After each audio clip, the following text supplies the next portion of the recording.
Of course, I hit record and the Oakland A's trade Frankie Montas to the Yankees, and now I'm in a bad mood. Are the Sacramento Kings all in on making the playoffs this season? I'll share with you why the Kings could be in a really difficult spot should they not accomplish their postseason goals. It's right here on the Locked On Kings podcast. You are Locked On Kings, your daily Sacramento Kings podcast, part of the Locked On Podcast Network, your team every day. And now, ladies and gentlemen, it is that time for another episode of Locked On Kings. Hello and welcome into Locked On Kings, your podcast hub for Sacramento Kings coverage all regular season and all off season. My name is Matt George. I have the privilege of being your host here. I'm a Sacramento sports producer and reporter at ABC 10 News in Sacramento. And the idea of all in, it's a gambling term, mainly a poker term. It's putting all of your chips onto the table or putting everything that you have at risk in order to win, to accomplish something and get that money plus some of the reward back, right? You're putting everything at risk to earn a massive reward. And for the Sacramento Kings, just the idea of making the postseason is a massive reward to them. I know most would consider a massive reward in the NBA to be, the actual NBA championship. For the Sacramento Kings, who haven't made the NBA playoffs in the last 16 seasons, for a team that can't even make the play-in, which is considered postseason, but not considered playoffs, that's an accomplishment. That is a massive reward that this Kings team is looking for. And there are different ways to look at or identify or figure out what all in means, or at least define what all in means for the Sacramento Kings. Because I would argue they're not all in terms of moves and assets that they've made, right? With the exception of using first round picks and protections in order to acquire, really it was just one first round pick that's heavily protected in order to acquire Kevin Huerter from the Atlanta Hawks. Sacramento has done a pretty good job putting together the offseason that they've had. Monte McNair has added a lot of talent to this team without really gambling with or risking the future of the organization. Again, with the exception of that pick that the Kings traded in the Kevin Huerter deal. So when you say all in, some might interpret that as the Kings using all of their draft picks, maybe mortgaging essentially their future or trading away everything, making somewhat of a rash decision or a all-in move in order to acquire a star like a Donovan Mitchell or a Kevin Durant. Now, neither of those are very likely here in Sacramento, but in the event the Kings were to go out and acquire either one of those guys,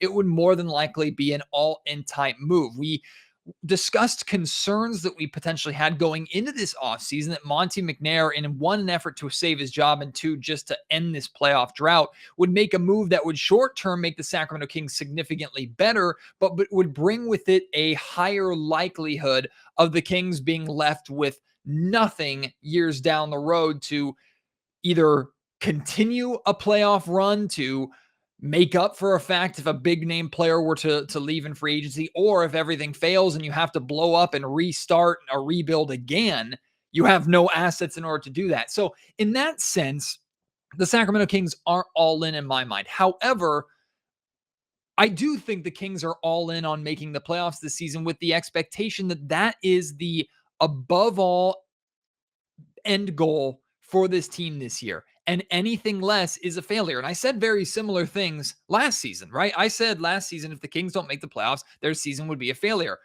As you saw, last season was a tremendous failure. However, things changed a little bit at the trade deadline. The Kings retooled, and of course, Monty has built upon those moves to put together this offseason and assemble a roster that I honestly believe is the best roster the Sacramento Kings have had since they last made the playoffs in 2006. But that doesn't matter if that doesn't turn out to results once actual basketball is being played. So yes, the Sacramento Kings are all in on making the playoffs this year. That is their goal. That doesn't mean that Monty is putting everything at risk in order to accomplish that. But if the Kings do not reach the playoffs this year, they have failed.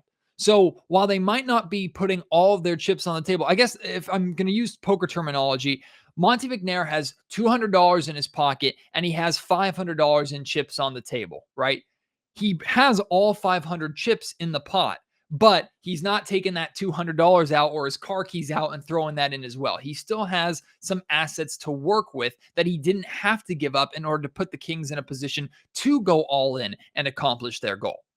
But what I really want to talk about is, and I'm sorry, this is a kind of disappointing and maybe depressing topic here at a time when there's supposed to be hope, right? When, I mean, everybody's undefeated during the offseason, training camp is coming. Of course, there's more than enough reason to be excited about what the Sacramento Kings are doing. So this is not meant to be a Debbie Downer episode. This is meant to be an honest conversation about the reality of what if Sacramento fails again? And odds would point to, Kings history would point to, somehow, some way, things will go wrong. Now, to clarify this, I will say, I do believe that this Kings team is going to do it. I have no problem saying that here on August 1st, 2022, well before the season and training camp has started, barring any kind of injury catastrophe or anything like that.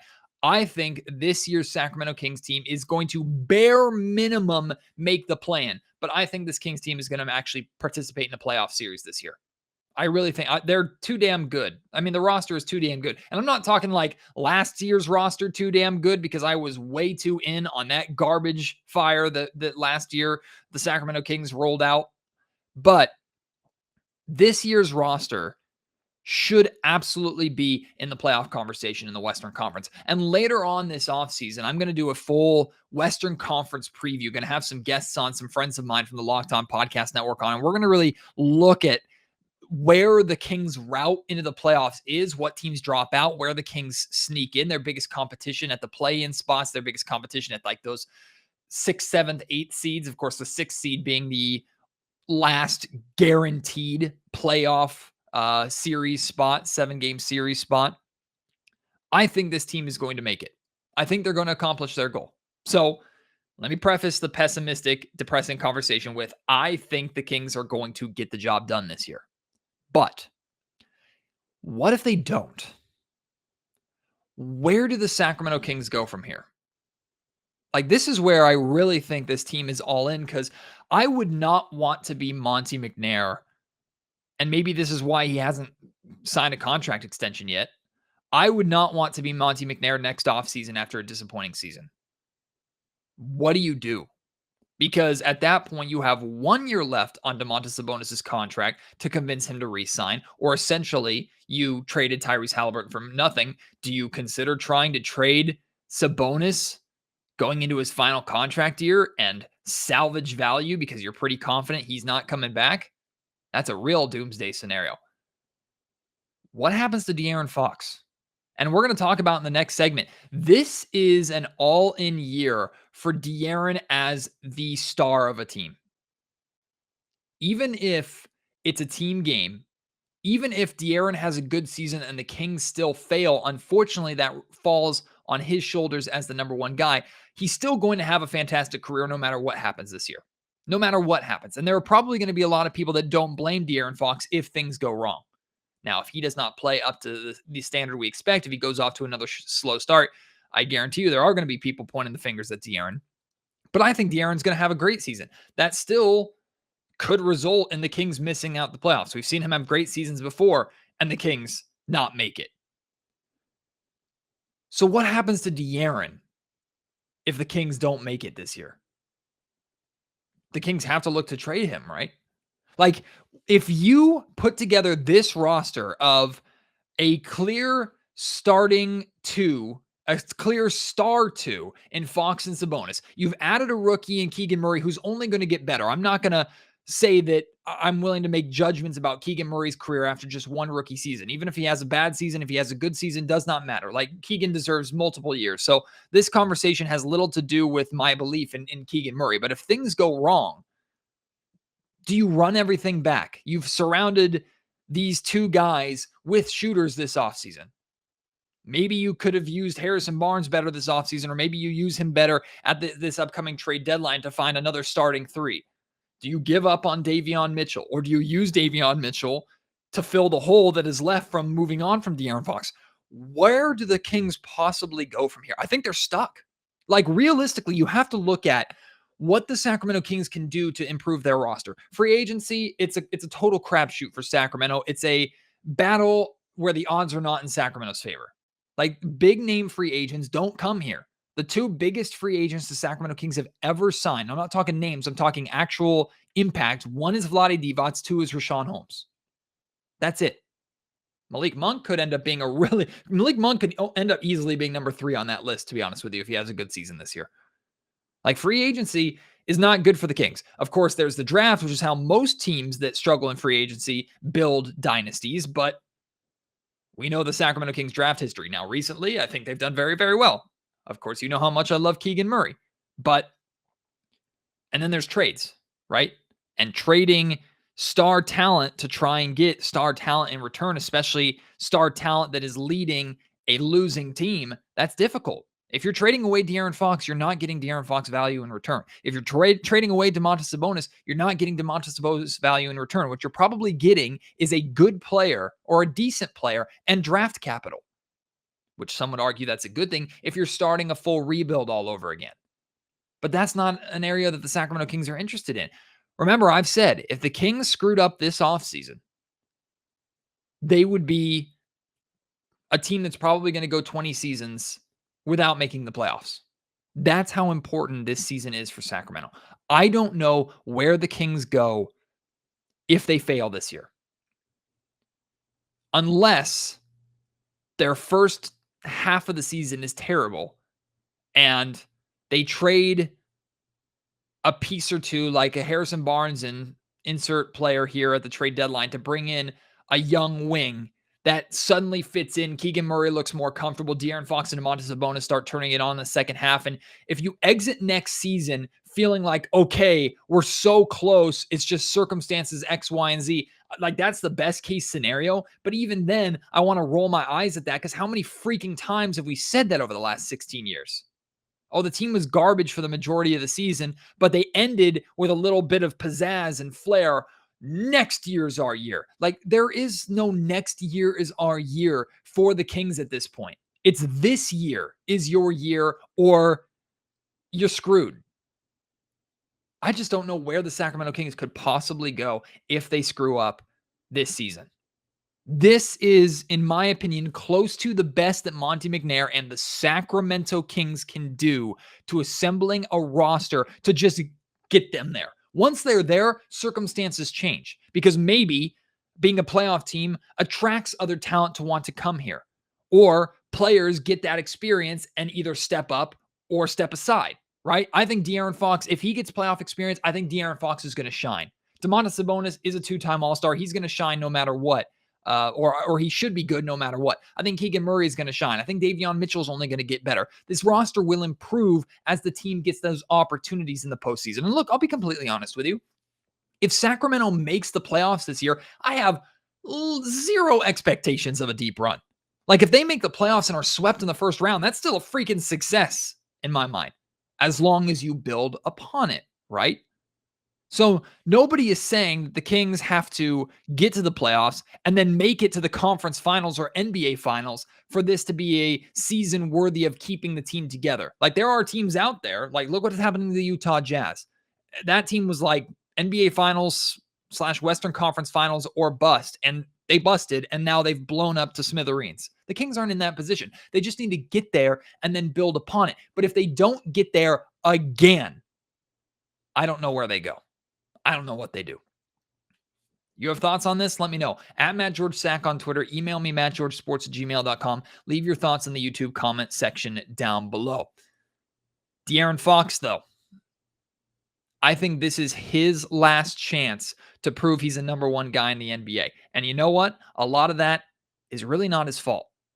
I'll talk about that after I tell you about a great sponsor of the Locked On Kings podcast. I'm talking, of course, about Built Bar. If you haven't tried Built Bar's Puffs yet, you're depriving yourself of one of life's greatest joys. And guess what? They have a new flavor, delicious, indulgent cookie dough covered in chocolate. That's right, Built has done it again. Let me introduce you to your new favorite cookie dough chunk puffs. They have a light, chewy texture, real cookie dough chunks, and of course, they're covered in 100% chocolate. All the joys of eating cookie dough without the hassle of making it. Plus, and this is the big thing, It's healthy for you. Cookie dough chunk puffs are only 160 calories and they have a whopping 15 grams of protein in them. Run to built.com to snag a box for you and the family. It'll be a perfect treat, or you can find a really good hiding place just to hoard them for yourselves, which is what I usually have to do with my favorite Built bars and Built treats here, because my wife loves them as well and she'll snatch them from me if I don't hide them correctly. Like all Built bars, the new cookie dough chunk puff is covered in 100% real chocolate. That means they're healthy and tasty. Chocolate covered cookie dough with a light, fluffy texture. So good. And the puffs, you might be wondering, what are puffs? They're protein-infused marshmallows. Yeah, that's a real thing. Try them out right now. Get bars, get Built granola bars. You can get whatever you want at Built.com. And no matter what you get, make sure you use our promo code LOCKED15. Again, that's promo code LOCKED15 for 15% off at Built.com. There is a very, very, very good chance that De'Aaron Fox could be better to really good this year, and the Kings still don't make the playoffs. I don't think that's going to happen.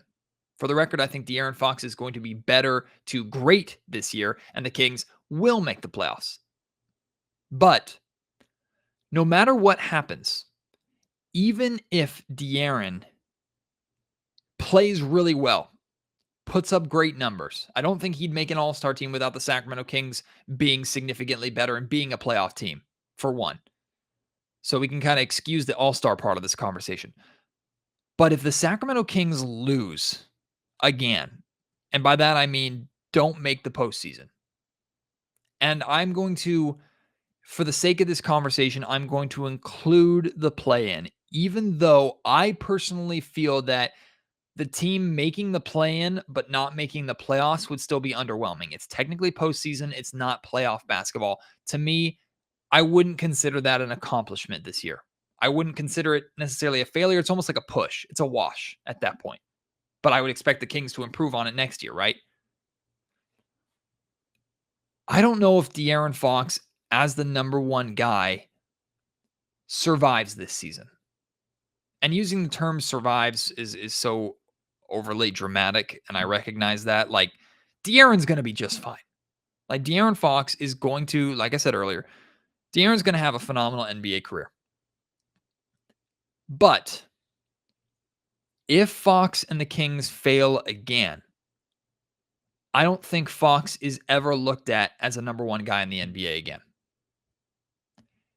I think there are a lot of people, and rightfully so, that would look at Fox and say, if he was on my team with my star, he would be phenomenal. And I agree with that. I think a lot of De'Aaron's struggles to this point, a lot of reason why we haven't seen number 5 in the playoffs to this point, is his environment. And I'm not taking all the blame off of Fox, because over the last few months, I've been critical of Fox. Last season, especially when he was playing terribly with Tyrese Halliburton still here, I was critical of De'Aaron Fox, and I think it's fair to be. And a lot of people point to the amount of money he's making. It's not just that. Like, the money he's making, good for him. He deserves the money he's making. He's a really, really, really talented player in the modern NBA with massive TV contracts. Like, the money has less to do with it than the expectation, than the reality that you are the top guy in a franchise that has been so bad for so long. You are looked at with the responsibility to carry the responsibility of fixing it, even if that's not completely fair. Welcome to the NBA. Welcome to being a superstar. Step up or step aside. I think De'Aaron would be talked about and appreciated. Now, we appreciate him in Sacramento, but I think nationally appreciated so much more if he were not in Sacramento. And it's not just because of the amount of people that are paying attention to the market. It's because I think De'Aaron Fox would be a winner in almost every other NBA organization. Maybe not all of them, but a lot of them. That being said, I think a lot of people recognize that if De'Aaron were in another organization, he's probably a number 2 guy. There aren't too many organizations that you could put Fox in right now that are good, that Fox is their 1A, their alpha. I don't see, in a losing season this year, I don't see how anybody looks at Fox as a number 1 guy again. I think here in Sacramento, I think Fox knows this too. Here in Sacramento is his best and maybe only shot at being looked at as the number one guy, the superstar on a playoff team, on maybe a potential championship team. Again, I think Fox could be an NBA champion easily if he went to a good team. I think he could contribute to an NBA championship easily. That's not the conversation. The conversation is, would he be the guy? Would he be the LeBron on that team? Would he be the Giannis on that team? Would he be the Durant on that team? In Sacramento, he's the LeBron. He's the Giannis. He's the Durant. He is the guy. Even with the Kings going out and getting a two-time All-Star when he's never made an All-Star game before, they went on a two-time All-Star, brought him here to complement and pair with Fox, not for Fox to pair with Sabonis. That's very important. Fox is the guy here. But if it doesn't work again with this roster, the excuse is taken away. He's had excuses before about the teammates that have been around him and how the Kings have utilized him to this point. Those excuses are gone. If he does not lead the Kings to the playoffs this year, I don't know if he gets the chance to be that leader again. Am I off base? Is that fair? I don't think that's entirely fair, to be honest with you. I don't think that's entirely fair at all, because basketball is a team game. And Fox, what you've seen in the modern NBA now, you see the amount of big twos and big threes that are required. Look at, of course, the Warriors dynasty. Look how many great players are on the Boston Celtics, and they still lost in the NBA Finals. It takes more than one to win in this league. But when you are the one on that pedestal, you're expected to be special. You're expected to be different, and you have to live up to that. And in Sacramento, he hasn't. Not all his fault. But this season is probably the brightest the spotlight will be on him, which usually is when stars shine the most, which is exciting. I think he is going to shine this year. But if that spotlight is on him and his team fails, even if he plays well, he still has to go down with that ship a little bit. What do you think? Does Fox as a number one guy survive this season? Let me know at MattGeorgeSack on Twitter, MattGeorgeSports@gmail.com if you want to email me and leave your thoughts in the YouTube comment section down below. Finally, we lost a absolute NBA legend yesterday, Bill Russell, former Sacramento Kings head coach at one time, Bill Russell. He was before my time. I'll talk a little bit about that before we wrap up today's podcast. All I've seen of Bill Russell, all I know of Bill Russell is what I've watched in documentaries, what I've heard other NBA players and stars talk about, all the articles that I've read over the last 24 hours about this man's life. What an extraordinary man. And not just the basketball player, because the success that he had to win an NBA championship in all but 2 seasons of your career, to be the figurehead of that Boston Celtics dynasty. What a tremendous man. And even though his time in Sacramento as the head coach didn't necessarily go that well, that's not a negative mark on his resume whatsoever. Not in the slightest. If you haven't read or listened or watched people describe and talk about what Bill Russell went through off the floor, what he did in civil rights movements, what he did outside of civil rights stuff to just help players, help guys like Dr. Irving, Julius Irving, Dr. J, I should say. It's incredible to get to know and appreciate more. And it's unfortunate that people like myself who didn't watch him, we really only start to appreciate them or fully appreciate them once they're gone. And that's a horrible thing to say. But I really, over the last 24 hours, started to get more of an appreciation of Bill Russell outside of the basketball player, because I knew about his accolades. I've watched his highlights. Bill Russell's phenomenal and hilarious, right? Like that clip that's circulating of him telling all those other NBA centers, legends like Shaq and Dikembe Mutombo and all them, like, I'd kick your ass. Like, Bill Russell's phenomenal. Plus the amount of times he's been caught on camera flipping people off, like, just an incredible character. someone who I wish I had the opportunity to watch, someone I wish I had the opportunity to cover, but someone who clearly has impacted so many lives, and what he's done for the game of basketball is tremendous. So, Bill Russell, rest in peace. And I would love for any Locked On Kings listeners, if you have Bill Russell stories, if you watched him play, or if you ever got the opportunity to interact with him, whether it was in his time in Sacramento or just around his NBA career in his lifetime, please share those stories. I want to hear those stories because I have been soaking up every Bill Russell story I could get my hands on or my eyes on as of late. So please send me those stories, share with me those stories. I really would appreciate that. I, of course, appreciate your support here on the Locked On Kings podcast. Sorry if it's more of a kind of depressing what if things go bad episode of Locked On Kings, but we need to talk about the reality of if things go that way. And there are a lot of us here in Sacramento that feel that that's the way it's going to go, just because we've been trained over the last 16 years to feel that way. And the Kings need to prove us as well as the rest of the league otherwise. I know those people exist, but I appreciate you engaging in the conversation. I appreciate your support here over the offseason. We're in August, which means dead month, but we still got great content here on Locked On Kings. Then we'll get to September, which is training camp and preseason. Then we'll get to October, which is actual start of the regular season. And then we're back in bliss, because next season, mark my words, next season, the Sacramento Kings will finally make the playoffs. I feel so confident about that. I really do feel confident about that. I hope you do as well. And we'll talk about it more and more over the course of this summer as it continues. Really appreciate your support. Can't wait to have you join me on the next episode of Locked On Kings. Until then, my name is Matt George. You have been listening to the Locked On Kings podcast, part of the Locked On Podcast Network.